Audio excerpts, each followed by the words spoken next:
All right. So where do we get this stupid idea from? Okay, it actually starts with Isaac Newton.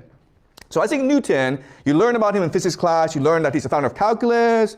You learn about Newtonian mechanics. Okay, but actually these are just side projects of his. That was not his that was not his focus. He spent most of his life focusing on reading the Bible to understand the grand plan of God.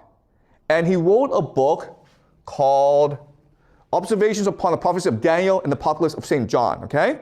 That's where his focus was. And he believed he found the Bible code. And he was a member of secret societies. He was a member of the British elite.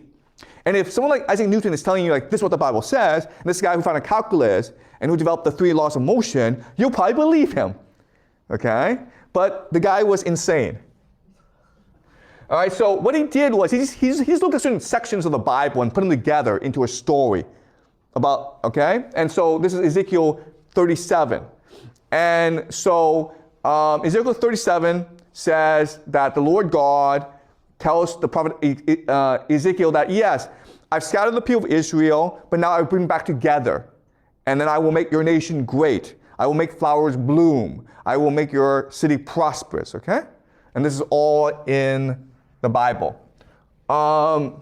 Ezekiel 38 says that eventually there'll be a war of Gog and Magog, when Gog and Magog will come invade Israel, but God will come and defend Israel, and he will destroy Gog and Magog. And if you read the Bible, we don't have time to read the Bible, but it's really violent language. So the Israelis believe that for heaven to come, there first must be hell on earth. All right, so Newton's plan to force second coming, okay? And this becomes the basis of Freemasonry, right? Freemasons were really invented in order to promote the second coming plan. The Freemasons were first in England, but then where did they go? They went to America. Many of the founding fathers of America, including Benjamin Franklin, George Washington, were Freemasons. So America was founded in many ways to achieve this plan, okay? So what's the plan? Well, you have to first reconstitute the nation of Israel and make it prosper, okay? It's really important that it becomes very wealthy. And in fact, Israel is one of the wealthiest countries in the world.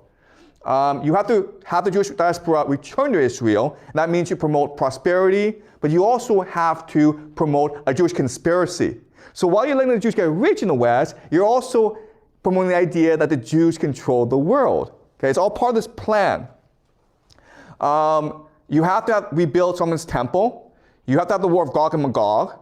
You have to have the Antichrist. You have to have Armageddon, okay? And this will force Jesus to return and usher in the millennium age. Okay? Does that make sense? That's a grand plan. And unfortunately, what does science not study, okay? It doesn't study consciousness, which is the number one problem in the world, right? Wouldn't it be nice to know how we think, okay? Wouldn't it be nice to know how I come up with the ideas I do in class and teach it to you, and how you respond to my ideas, which is a much more basic problem in particle physics? We don't do that, guys, okay? There's absolutely no money or very limited funding in the study of consciousness. Imagination, intuition, anything in material spirit, okay? Like ghosts or spirits, we don't study at all. Religious truth. We also don't study kindness, happiness, and love, okay? We don't study what is the basis of these things. We don't care. We don't study telepathy, connection. We don't study intelligence of animals and plants. We also don't study ancient architecture and civilizations. So if you go to these ancient sites like Göbekli Tepe, we discussed Göbekli Tepe before, we only have uncovered 5% of it, okay? We don't care what is underneath Göbekli Tepe, because it's possible that if we were to discover everything, then it would refute traditional paradigms of the world, including evolution, all right? So science is focused on spreading one particular paradigm about the world and discounting everything else. All right? So why is that?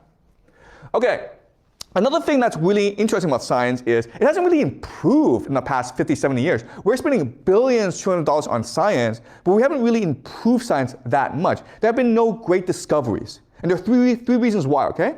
The first is specialization. You're only allowed to focus on one very specific problem.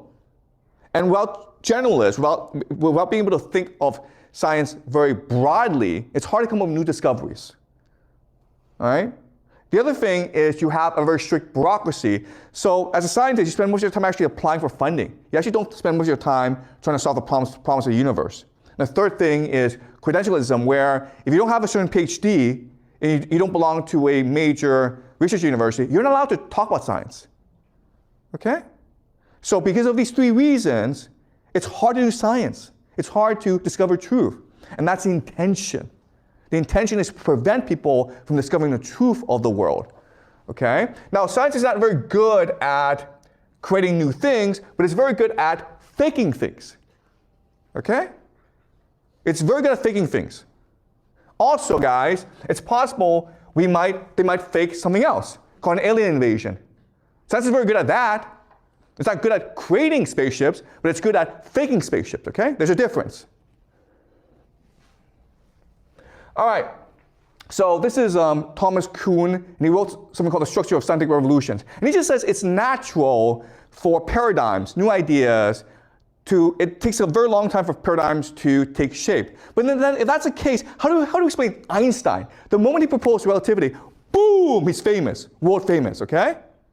How do you explain Darwin? The moment he proposed evolution, boom, he's world famous. It's really strange like this way, okay? And so one explanation is secret societies control the world, they have a certain eschatology, and they are promoting things that push their eschatology forward. And that's how the world works, okay? So you think, okay, all right. We also discussed last class the idea of content speak. Written by this Jew in Britain who becomes the first Jewish prime minister, Benjamin Disraeli. And it's about how Jews control the world. And we were like, why is this happening? And I said, because it's part of the plan. Because not only are Jews supposed to prosper in the West, but people are supposed to think that they are part of a grand conspiracy, okay? Because the end goal is anti-Semitism and force them to return to Israel, okay? All right, so with this plan in motion, obviously these secret societies cannot themselves come out and propose this plan. They're secret societies, okay? So they have different individuals do this for them.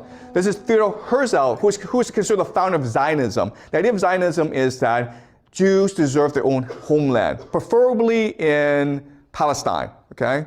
Current day Israel. And he wrote a book called The State for the Jews, okay? And it was heavily promoted in 1896. You also have something called the Schofield Bible, okay? Which is to take Newton's plan and turn it and then explain how the Bible and the plan work together, okay? And this is called premillennial dispensationalism. Okay, don't worry about